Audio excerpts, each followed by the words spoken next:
Bom dia, meus irmãos. A Ana Paula sempre gosta de levantar. Ela fala assim, quando eu vou pregar fora: não me peça para levantar, quem pediu foi o pastor, então não tem problema nenhum, né?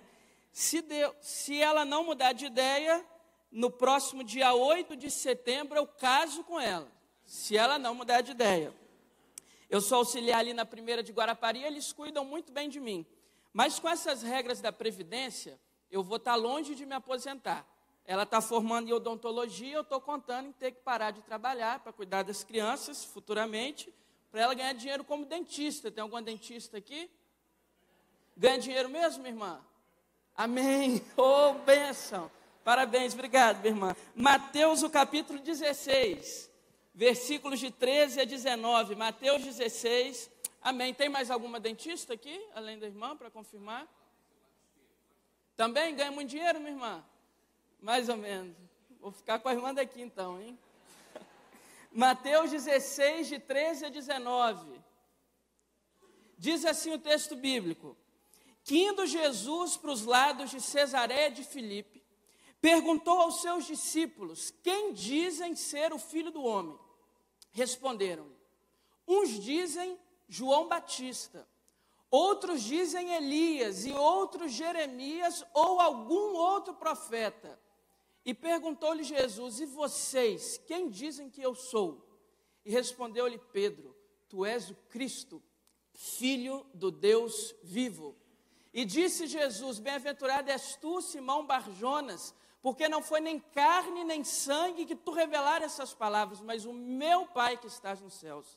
E eu também te digo que tu és Pedro, e sobre esta pedra edificarei a minha igreja, e as portas do inferno não prevalecerão sobre ela. Dar-vos-ei a chave do reino dos céus, e tudo quanto ligares na terra estará ligado nos céus, e tudo quanto desligares na terra estará desligado nos céus. Quem é Jesus? É a pergunta desse texto bíblico maravilhoso. Jesus está fazendo uma pesquisa. Quem estão dizendo que eu sou? Passados todos esses anos do Evangelho, nós sabemos que Jesus é o Filho do Homem. Não há dúvida acerca da identidade messiânica de Jesus. É Ele o Filho do Homem. Então, na verdade, a pergunta que Jesus está fazendo aqui é o seguinte: pessoal, estão dizendo por aí que eu sou quem? Porque quando Jesus diz assim, quem dizem ser o Filho do Homem, ele está querendo saber quem que estão dizendo que ele, Jesus, o Filho do Homem, o é. E as respostas que os discípulos dão aqui dizem muito sobre Jesus, dizem muito sobre nós e dizem muito sobre os discípulos. São três as respostas. Em primeiro lugar, Jesus, estão dizendo que o Senhor é João Batista, aquele nazireu, filho de Zacarias e de Isabel, aquele homem que é reto, aquele homem que é sério, que é compromissado, que não negocia os seus valores, que quando Herodes quer possuir e possui a mulher de seu irmão Filipe, a Herodias, ele chega e aponta o dedo na cara do rei. É alguém que não é acovardado diante das circunstâncias da vida. Então, Jesus, estão dizendo que o Senhor é João Batista, porque o Senhor é um homem absolutamente sério, porque o Senhor é um homem absolutamente reto, que trata as pessoas de uma forma igual. Estão dizendo, Jesus, que o Senhor é João Batista por conta da sua retidão, porque lá em Mateus capítulo 12, quando o Senhor está falando para uma grande multidão, e os seus irmãos estão fora dessa multidão, e os discípulos, para se darem bem com o Senhor, para dizer que é amigo de Jesus, o cara que está em alta, eles passam por essa multidão e falam assim: Senhor, o seu pai e os seus irmãos estão lá fora. O Senhor está falando, eles querem se aproximar. Qual é a resposta de Jesus? O meu pai e os meus irmãos são aqueles que fazem a vontade do meu pai. Sabe o que Jesus está dizendo? Que eu não privilegio em detrimento dos demais sequer a minha família. Jesus não é como nós hoje que queremos privilégios. Jesus está dizendo: se o meu pai e os meus irmãos querem estar perto de mim, acorde mais cedo. Então, Jesus, estão dizendo que o Senhor é João Batista, porque o Senhor trata todo mundo igual. O Senhor não faz acepção, o Senhor não tem diferença de classe, o Senhor não se comunica com marca de relógio, de telefone. Estão dizendo que o Senhor é João Batista. E como nós, Igreja do Senhor, sentimos falta de pessoas como João Batista, que não tratam as pessoas de forma diferente, que não buscam privilégios das mãos de Deus, mas quem Ele é. Estão dizendo, Jesus, que o Senhor é João Batista. Estão dizendo até que o Senhor está comendo gafanhoto. Estão dizendo que o Senhor tem esse discurso duro, esse discurso que é o mesmo para todas as classes. Estão dizendo que o Senhor é João Batista. Mas em segundo lugar, Jesus, estão dizendo que o Senhor é Elias. Porque estão dizendo por aí que o Senhor é um profeta muito poderoso. Estão dizendo por aí, Jesus, que o Senhor tem autoridade. Tem discípulo seu mandando o Senhor fazer descer fogo do céu. Estão dizendo que o Senhor é Elias. O Senhor está ressuscitando gente. O Senhor está com esse papo de ficar 40 dias em deserto. Estão dizendo que o Senhor é Elias, Jesus. Porque o Senhor tem autoridade e poder. E como nós, novamente, Igreja de Jesus, sentimos falta de profetas como Elias, como nosso Salvador, que tem poder e autoridade. Lembra comigo quando Jesus está descendo do monte da transfiguração, e lá embaixo tem uma criança possessa, que ora o demônio joga ela na água, e ora joga ela no fogo, e ela se convulsiona, e diz o texto bíblico que os discípulos nada puderam fazer. Aí quando Jesus desce, Jesus dá uma grande esporro naqueles discípulos e resolve o problema. Estão dizendo, Jesus, que o Senhor é Elias, porque o Senhor tem muito poder e autoridade. E me perdoem, meus irmãos, como falta às vezes autoridade no nosso povo. Porque se nós vivemos numa sociedade na qual uma criança é exposta num museu a tocar em órgão genital de um homem nu, é porque o diabo continua jogando as nossas crianças no fogo e na água, e nós continuamos sem autoridade para resolver. Então, Jesus, estão dizendo que o Senhor é Elias, porque se fazem campanhas desastrosas para corromper os nossos pequenos, e nós seguimos sem autoridade, é porque ainda hoje o diabo tem jogado as nossas crianças no fogo e na água, e nós nada podemos fazer. Estão dizendo por aí, Jesus, que o Senhor é Elias, porque o Senhor tem poder e autoridade. E como falta, meus irmãos, crentes com autoridade, em todos os ramos e meios da sociedade, como falta gente com poder, com autoridade, para dizer não nas nossas crianças, não. Com os meus filhos, não. Com os nossos, não. Estão dizendo, Jesus, que o Senhor é Elias, porque o Senhor tem autoridade e poder. Porque o Senhor pode mandar descer fogo. Porque o Senhor pode mandar abrir mar. Estão dizendo que o Senhor é Elias. Mas em terceiro lugar, Jesus, estão dizendo que o Senhor é Jeremias, profeta conhecido no meio teológico aí como profeta chorão. Estão dizendo, Jesus, que o Senhor é Jeremias, porque o Senhor não é um Deus distante, o Senhor é um Deus que se emociona, o Senhor é um Deus que chora, o seu amigo morre, o Senhor chora, o Senhor sobe no morro em Jerusalém, o Senhor chora. O Senhor está chorando demais, Jesus. Estão dizendo por aí que o Senhor é Jeremias, chorão. Aí eu me lembro, meus irmãos, que eu tive o privilégio de encaminhar uma pessoa para Jesus da minha família, e acompanhei o sujeito desde que ele era uma pessoa terrível até o batismo dele, e agora ele é menos terrível. Né? A melhor pessoa do mundo, menos terrível. E eu me lembro que assim que ele se converteu, ele me deu uma carona. Isso é um tio meu. E no carro começou a tocar um louvor muito bonito, igual se cantou aqui. E ele começou a chorar, chorar, chorar, chorar, chorar, chorar. Eu falava, meu Deus do céu, o que está acontecendo? E ele chorava e me pedia desculpa, me desculpa, meu filho, me desculpa, meu filho, me desculpa. Falei, meu Deus, ele vai bater o carro, quer se matar, e eu vou junto. E ele me desculpa, e chorava, e chorava, e chorava, e chorava, e chorava, e chorava. Falei, tio, pelo amor de Deus, por que você está chorando? Aí ele me deu uma resposta muito doída. Ele falou assim, meu filho, me desculpa, porque você que está há mais tempo na fé do que eu, já não deve se emocionar assim. Então me perdoe se eu estou te causando um incômodo em chorar e me derramar. Meus irmãos, aquilo me doeu de uma maneira tão grande. E me fez refletir que talvez seja essa a imagem que nós temos passado por aí. De pessoas que são alheias a tudo que está acontecendo no mundo. De pessoas que não podem chorar.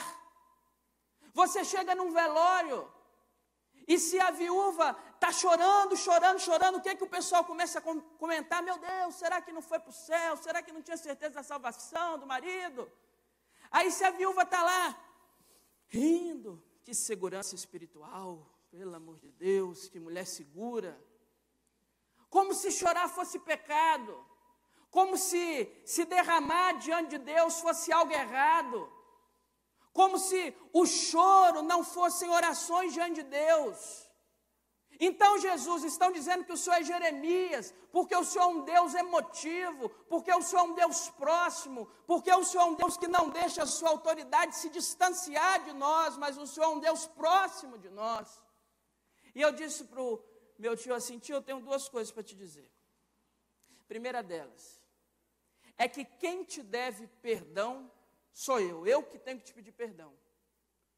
Se é essa a imagem de crente que eu te passo, se a imagem de crente que eu te passo é essa pessoa que não se emociona, que não chora, se a imagem de crente que eu te passo é essa pessoa que está acima do bem e do mal, que as aflições da vida não chegam, que não podem chorar, que está com o coração calcificado, se é essa a imagem que eu te passo, de alguém que se incomoda quando alguém está chorando diante de Deus, eu te peço perdão. E a segunda coisa que eu te digo, tio, é que a minha vida cristã vai ganhar um atestado de óbito no dia que eu parar de chorar. No dia que eu parar de chorar pelos meus erros, pelas minhas frustrações, pelas pessoas que eu amo que estão caminhando para o inferno, no dia que eu parar de chorar, tio, o Senhor vai ter que fazer por mim aquilo que um dia eu fiz pelo Senhor. Me falar do amor de Deus. Que o que me parece, meus irmãos, é que as lágrimas estão muito longe dos nossos olhos, porque falta comoção no povo de Deus. Então, Jesus, estão dizendo que o Senhor é Jeremias. É verdade que alguns dizem que o Senhor é João Batista, porque o Senhor é uma pessoa dura, porque o Senhor é reto, porque o Senhor trata todos iguais. É verdade que uns dizem que o Senhor é Elias, porque o Senhor é absolutamente poderoso e tem autoridade, mas é verdade também, Jesus, que estão dizendo por aí que o Senhor é Jeremias, porque o Senhor é um Deus próximo, porque o Senhor é um Deus que não esconde lágrimas, porque o Senhor é um Deus que não esconde sentimentos. Meus irmãos, o meu pai, ele tem uma deficiência física muito rara, é uma tetraplegia elevada. Ele não tem movimento nenhum em seu corpo. Ele precisa da nossa ajuda lá de casa e de uma pessoa que o acompanha para todas as atividades do cotidiano, escovar dente, coçar o cabelo, tudo o que você imaginar, meu pai precisa de alguém. É um grande exemplo para mim, porque nesses anos todos eu nunca vi o meu pai reclamar da vida, absolutamente nunca. Sempre com um sorriso no rosto e uma piada pronta. E como ele não sai de casa, já a situação dele está um pouco complicada, ele passa o dia todo em seu quarto, tem uma cama hospitalar, ele fica vendo televisão. E eu tiro um pedaço do meu dia para ficar com ele ali, conversando sobre a notícia do dia, dando uma atenção para o meu pai. Aconteceu um fato certa vez, que mexeu muito comigo. Eu comecei a notar o seguinte, eu estou ali com meu pai no quarto, 40 minutos, 50 minutos, e ele não me pede nada, não me pede água, não me pede para ir no banheiro, não me pede para fazer, não me pede nada, só conversa comigo. Eu boto o meu pé para fora do quarto, ele me chama. Meu filho, eu quero isso. Meu filho, eu quero aquilo. Eu, como sou um miserável, eu falei assim, meu Deus do céu, por que ele Ele não faz um pacotão, entendeu? Eu estou lá com ele 40 minutos, aí ele já me pede, a gente já conversa, eu já faço tudo. Porque às vezes eu estou no elevador, ele me chama. Estou saindo de casa, estou indo fazer outra coisa, estou indo para a igreja. Aí um dia eu criei coragem e resolvi perguntar para ele o que estava acontecendo. Eu falei assim, pai, com todo o respeito que eu tenho ao senhor, só fazer uma pergunta aqui, um combinado, que o combinado não sai caro, né? Não é assim que o senhor diz? Eu fico aqui com o senhor 40 minutos, meia hora, e o senhor não me pede absolutamente nada. É só eu sair do quarto que o senhor me pede alguma coisa. Porque não tem como a gente fazer um pacotão assim. E o senhor, a gente conversa, eu te dou uma água, a gente conversa, eu coço seu cabelo, a gente conversa e eu mudo o canal da TV. Não tem como não, pai. Aí o meu pai, pastor Evaldo, me deu uma resposta que doeu como tapa que ele nunca pôde me dar para me corrigir. Ele falou assim, meu filho, é porque o tempo que você passa aqui se relacionando comigo é tão bom, que eu não quero estragar pedindo que você me sirva. Toma. Meu pai estava ensinando para mim o que Jesus estava ensinando para Marta e Maria. Que servir a Deus é diferente de se relacionar com Ele, ou que servir e relacionar não são as mesmas coisas. A melhor definição que eu conheço para ativismo é serviço sem relacionamento. Gente que faz tudo para Deus, que canta, que prega, que vai à igreja, que visita, que vai para o hospital, mas se encontrar Deus na rua não conhece o rosto. Porque é um escravo de Deus. Mas jamais partilhou da mesma mesa com Ele se relacionando. Meu pai está ensinando para mim a razão pela qual aqueles discípulos acham que o filho do homem é Jeremias. Porque é alguém que está mais preocupado com um toque afetivo do que com um serviço de escravo. Meus irmãos, quantos de nós servindo a Deus dia e noite, servindo a Deus domingo após domingo, mas não nos relacionamos com Ele. Porque saber coisas sobre Deus não significa conhecer a Deus. Porque tem muita gente que crê em Deus, mas que vive como se Ele não existisse. Relacione-se com seu Salvador. Deus nunca precisou de escravo.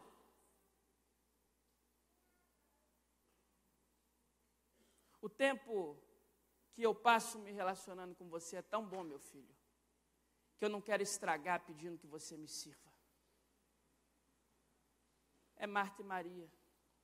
E é Jesus ensinando para nós que Ele está muito mais interessado em lágrimas sinceras diante dEle do que braços fortes carregando peso em seu nome. Então, Jesus, estão dizendo que o Senhor é Jeremias, porque o Senhor tem um choro sincero. Não é um choro de remorso. Porque você conhece a história comigo, e você sabe que quando Absalão, filho de Davi, morre, isso está registrado no 2º livro de Samuel, Davi chora copiosamente, e diz, Absalão, Absalão, meu filho, como eu queria estar morto no seu lugar. Mas quando os filhos de Jó morrem, qual é a reação de Jó? Deus deu, Deus tirou, bendito seja o nome do Senhor. Sabe qual que é a diferença de Jó para Davi? É que o choro de Davi é um choro de remorso. Porque ele soube liderar uma das nações mais importantes da história, mas não soube liderar a sua casa. Aí ele chora de remorso pelo inferno que se tornou a sua família.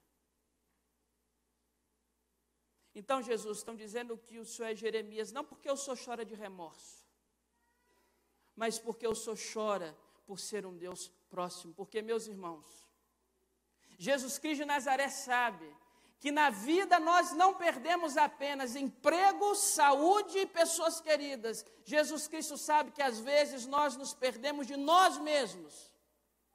E que a gente se olha no espelho e não consegue se enxergar.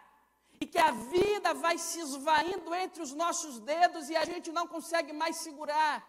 porque a gente não conhece nem o nosso interior, que dirá a vida. Jesus Cristo sabe que a gente não perde, não é só dinheiro e saúde, a gente se perde de si mesmo. Por isso que o choro de Jesus nos cura. Porque nós não servimos a um Deus que quando estamos no fundo do poço nos joga uma corda, não! O nosso Deus desce no fundo do poço conosco. Ele sente as nossas mazelas. Ele vê as nossas chagas, feridas e o nosso choro mais amargo. E Ele nos traz de volta à superfície em seu colo. Louvado seja Deus. Mas, meus irmãos, muito mais importante do que sair do fundo do poço é ser curado da dor da queda.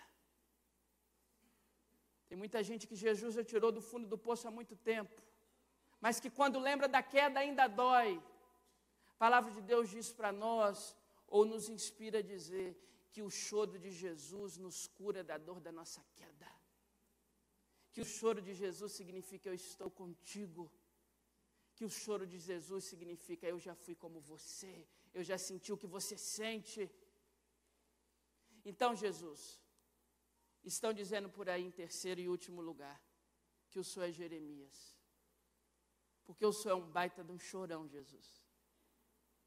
Porque o Senhor não esconde sentimentos. E agora Jesus, já caminhando para o final do texto que lemos, sai do aglomerado e entra na intimidade com Pedro, porque até então Jesus faz uma pergunta muito ampla: vocês, meus discípulos, quem estão dizendo por aí que eu sou? Agora eles falam, mas vocês, não é mais quem estão dizendo por aí que eu sou, não é o que as pessoas que me vêm curar dizem que eu sou, não é aqueles que veem o meu poder, o meu agir, ou até mesmo aqueles que não gostam de mim. Eu quero saber o que vocês, meus discípulos, dizem que eu sou. E respondeu-lhe Pedro, com uma das afirmativas mais bonitas da Bíblia Sagrada: Tu és o Cristo, Filho do Deus vivo, louvado seja Deus. Aí Jesus olha-se para Pedro e diz: bem-aventurado és tu, Simão Barjonas, porque não foi o sangue de Elias que te revelou isso, não foi o sangue de Jeremias que te revelou isso, não foi a carne de João Batista que te revelou isso. Quem te revelou essa afirmativa foi o meu Pai que está nos céus.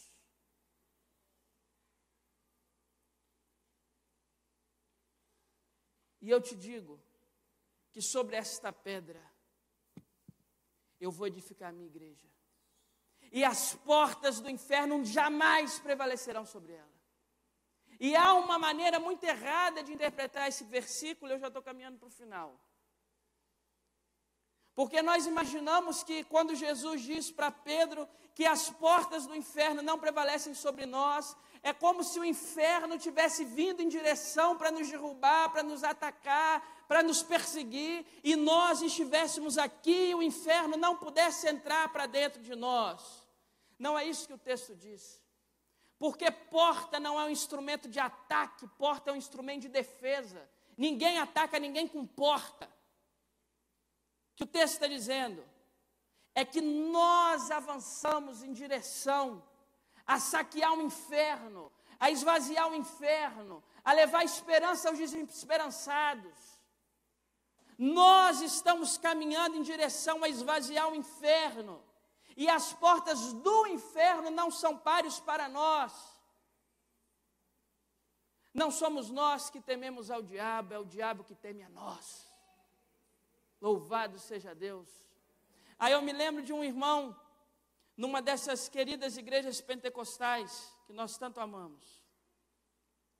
O pastor chamou um presbítero para orar, e ele foi lá na frente e disse assim: Senhor, eu estou com pena do diabo, livra ele de nós, porque nós estamos indo com tudo.